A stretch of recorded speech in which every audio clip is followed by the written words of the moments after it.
Hello everyone, কি অবস্থা সবার? Welcome back to my another video. So এই ভিডিওতে আমি আমার ছোট্ট পড়ার মুহূর্ত শেয়ার করব। সো আজকের রাতটা আমি পড়াশোনার জন্য ডেডিকেট করছি। Before I start, I always make a small to do list. It helps me stay focused and organised. So আমি প্রত্যেকবারই একটা টু ডু লিস্ট বানাই। সো আজকেও তার ব্যতিক্রম নয়।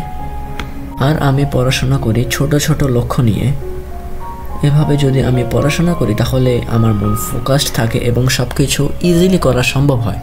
কিন্তু আমি যদি এর বদলে বড় বড় লক্ষ্য নিয়ে পড়াশোনা করতাম তাহলে দেখতাম যে কোনো কিছুই আসলে ভালো মতো সফল হতো না। সো এর কারণে আমি সবসময় ট্রাই করি ছোট ছোট লক্ষ্য দিয়ে পড়াশোনা শুরু করা।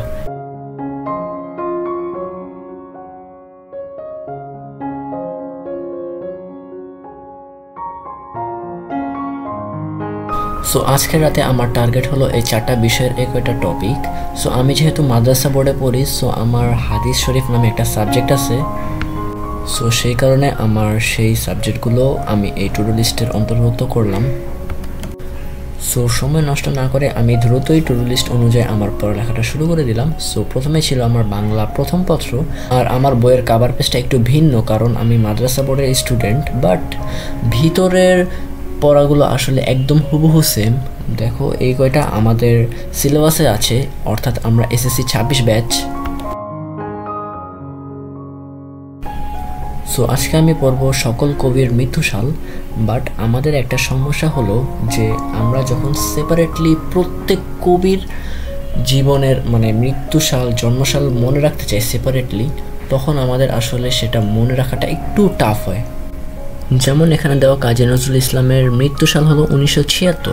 এটা আমাদের এখনই মনে থাকবে, বাট আমরা এর পরবর্তীতে যখন আরও কয়েকজনের মৃত্যুসাল পড়ব তখন আমরা এটা ভুলে যাব। এটাই আসলে স্বাভাবিক। সো এই সমস্যা থেকে আমি একটা টেকনিক ফলো করি। এই টেকনিকটা হলো এই ছকটা আমি প্রতিদিন একবার রিভাইজ দিই আর বিশেষ করে চর্চা করি প্রতিদিন। এখানে আমার সব গদ্যের লেখকদের নাম সহ জন্মসাল সহ সকল ইন ডিটেলস দেওয়া আছে এবং এই পৃষ্ঠায় দেওয়া আছে আমার সকল গল্পের লেখকদের নাম এবং তাদের তথ্য। সো বেশি কথা না বলে আমি পড়া শুরু করে দিলাম।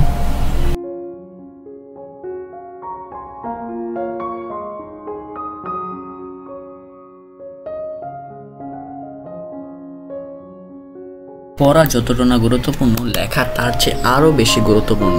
তাই আমি প্রতিবারই ট্রাই করি পড়ার পর একটু লেখার জন্য।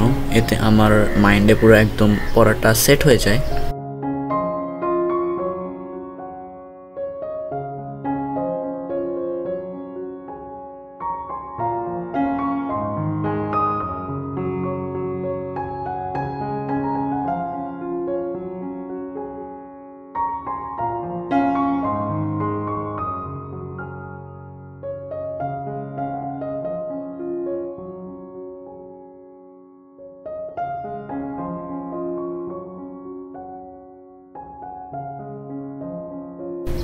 সো আমার বাংলা প্রথম পত্র পড়া শেষ। দেখেছো কত তাড়াতাড়ি পড়া শেষ হয়ে গেল, অনলি আমার 5 মিনিটের মতো লেগেছে। তো এভাবে যদি এই টেকনিকটা তুমি ফলো করো তাহলে তোমরা সহজেই মনে রাখতে পারবে।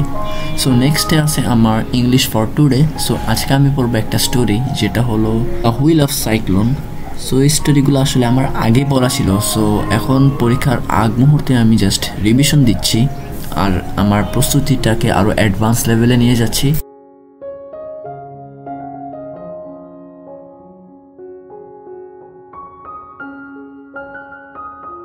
আর ইংলিশ পড়ার ক্ষেত্রে আমি অলওয়েজ চেষ্টা করি সাথে একটা গাইড রাখার আর গুগল ট্রান্সলেট ইউজ করার। এতে আমার ভোকাবুলারির অর্থগুলো ভালোভাবে জানা হয়। আর ইংলিশ লিটারেচার তোমাকে মূলত অন্য এক জগতে নিয়ে যায়। সো ইংলিশ বুঝে পড়াটা অনেক গুরুত্বপূর্ণ।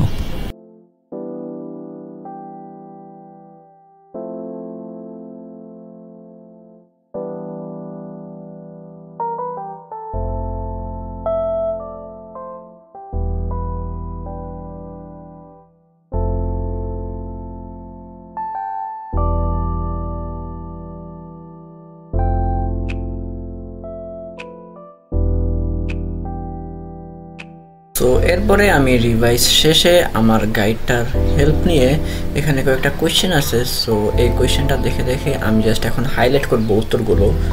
সো এতে আমি বুঝতে পারবো আর মনে রাখতে পারবো কোন লাইনগুলো আসলে বেশি ইম্পর্টেন্ট।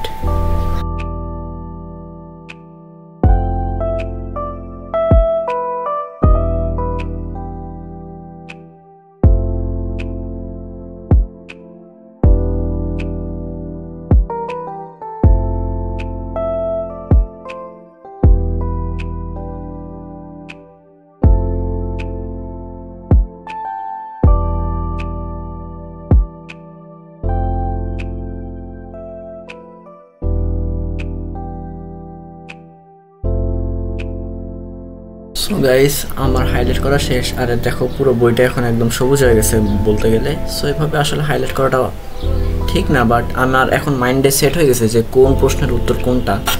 সো এরপরে আছে আমার ফিজিক্স। সো অষ্টম অধ্যায়ের বাকি এমসিকিউগুলো আমি সলভ করব, অর্থাৎ আমি এর আগে কয়েকটা এমসিকিউ সলভ করছিলাম, এখন তার বাকি অংশগুলো সলভ করব। এই চ্যাপ্টারে আমার গাইডে এমসিকিউ আছে টোটাল 283টা। এর আগে আমি 92টা শেষ করেছি, এখন বাকি যে কয়েকটা এমসিকিউ আছে আমি এখন শেষ করব। আর এই চ্যাপ্টারটা যেহেতু আলোর প্রতিফলন সম্পর্কিত, সো এই চ্যাপ্টারে বলতে গেলে ম্যাথ অন্য অধ্যায়ের তুলনায় অনেক কম। সো আশা করি আমার এই চ্যাপ্টারটা অনেক দ্রুত শেষ হয়ে যাবে।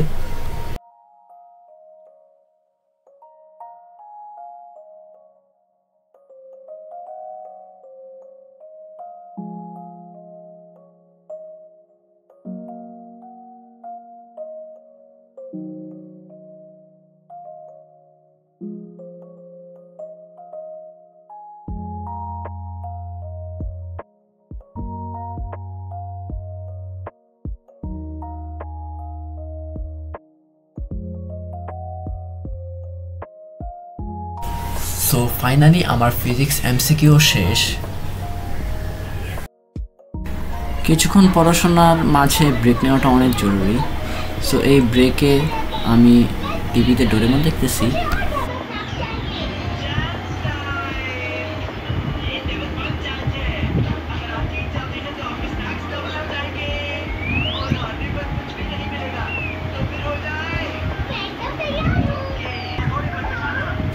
সো লাস্ট অ্যান্ড ফাইনাল আমার যেটা আছে সেটা হলো হাদিস শরীফ, যেখানে আমি 200টা এমসিকিউ পড়ার প্ল্যান নিয়েছি।